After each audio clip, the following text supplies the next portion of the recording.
بسم اللہ الرحمن الرحیم۔ امام بخاری رضی اللہ عنہ یہ حدیث بیان کرتے ہیں کہ ایک مرتبہ عطا بن ابی رباح حضرت ابن عباس کے ساتھ کھڑے تھے کہ سامنے سے کالے رنگ کی ایک لونڈی گزری۔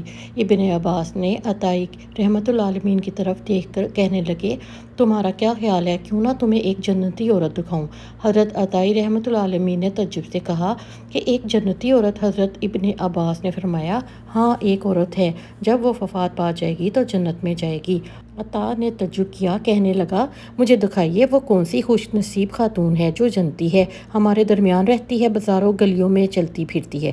ابن عباس رحمۃ اللہ علیہ نے کالے رنگ کی اس بوڑھی لونڈی کی طرف اشارہ کیا اور کہنے لگے کہ وہ بوڑھی عورت جنتی ہے۔ حضرت عطا رحمۃ اللہ علیہ نے پوچھا، ابن عباس آپ کو کیسے معلوم ہے کہ وہ جنتی ہے؟ جواب دیا، کئی سال گزرے، یہ کالی لونڈی رسول اللہ صلی اللہ علیہ وآلہ وسلم کے پاس آئی، تب اس کو مرگی کے دورے پڑتے تھے۔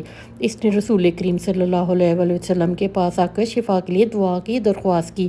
وہ کہنے لگی، میری زندگی جیرن ہو گئی ہے، بچے مجھ سے ڈرتے ہیں، میرا مذاق اڑاتے ہیں، مجھ پر ہنستے ہیں، میں بازار میں ہوں یا گھر میں رہوں، لوگوں کے پاس اچانک مجھے دورہ پڑ جاتا ہے اور مجھے ہوش نہیں رہتا، میں اس زندگی سے تنگ آ چکی ہوں۔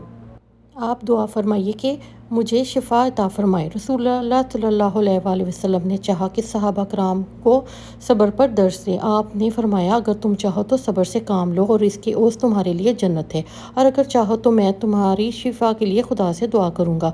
رسول اللہ صلی اللہ علیہ وآلہ وسلم نے جب بات ختم کی تو اس عورت نے غور و فکر کیا، سوچا، اپنے حالات، اپنی بیماری کو دیکھا، آپ صلی اللہ علیہ وآلہ وسلم کے فرمان کو اپنے دل میں دہرایا۔ اب وہ دونوں میں سے فیصلہ کرنا چاہ رہی تھی کہ کس کو اختیار کرے، صبر کو یا دنیاوی آرام کو۔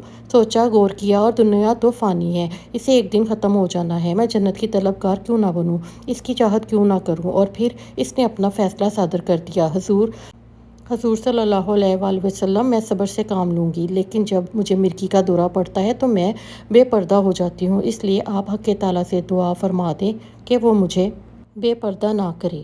رسول اللہ صلی اللہ علیہ وآلہ وسلم نے اس کے حق میں دعا فرمائی۔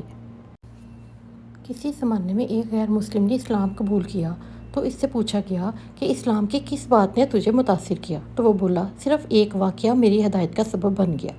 کہا، مجلس رسول اللہ صلی اللہ علیہ وآلہ وسلم کی لگی ہوئی تھی، لوگوں کا ہجوم تھا۔ ایک شخص نے عرض کی، حضور میرے لیے دعا کر دیں، میرا بچہ کئی دنوں سے مل نہیں رہا، مل جائے۔ قبل اس کے کہ حضور دعا کے لیے ہاتھ اٹھاتے، ایک شخص مجلس میں موجود تھا، کھڑا ہو گیا، حضور میں ابھی فلاں باغ سے گزر کر آیا ہوں، اس کا بچہ وہاں موجود ہے، بچوں کے ساتھ کھیل رہا ہے۔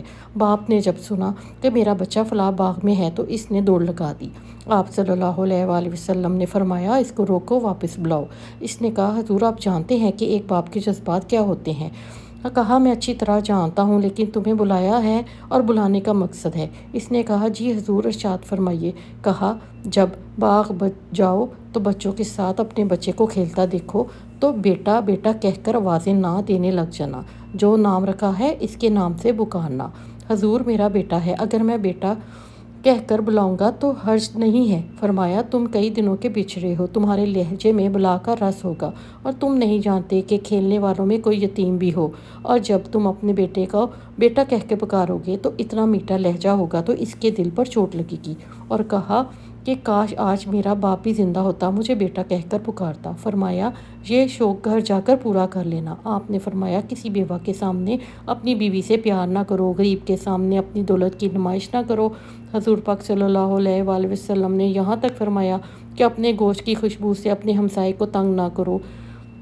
لطیفے تو روز شیئر کرتے ہیں، آپ دیکھیں یہ اسلامی میسیج کون شیئر کرتا ہے۔ عمل نیک ہو تو آخرت میں اس کا اجر و ثواب ضرور ملتا ہے، عمل خراب ہو تو اس کی سزا ہوتی ہے۔ نیک اور بد اعمال کے یہی آخری نتائج تو اپنی جگہ ہیں، لیکن ان دونوں قسم کے اعمال کے دنیوی فائدے اور نقصانات بھی ہیں، اس لیے آخرت کے انتظار کی ضرورت نہیں۔ اگر کوئی صدقہ دینا چاہتے ہو تو دنیا میں کسی آفت کو انتظار نہ کرو، اس سے پہلے صدقہ دو، یہ اس کا دنیاوی فائدہ ہے۔ کوئی اپنے والدین اور بزرگوں کی خدمت کرے گا، اس کی عمر اور رزق میں برکت ہوگی، یہ اس کا دینوی فائدہ ہوگا۔ کوئی بدکاری اور شراب نوشی کرے گا تو اس کے رزق میں بے برکتی اور زندگی میں بے چینی ہوگی، یہ اس کا دینوی نقصان ہے۔ حکیم الامت حضرت تھانوی رحمۃ اللہ علیہ نے ایک رسالہ جزر الاعمال کے نام سے لکھا تھا۔ اس میں بہت سے اعمال کے فوائد اور نقصانات بیان فرماتے ہیں۔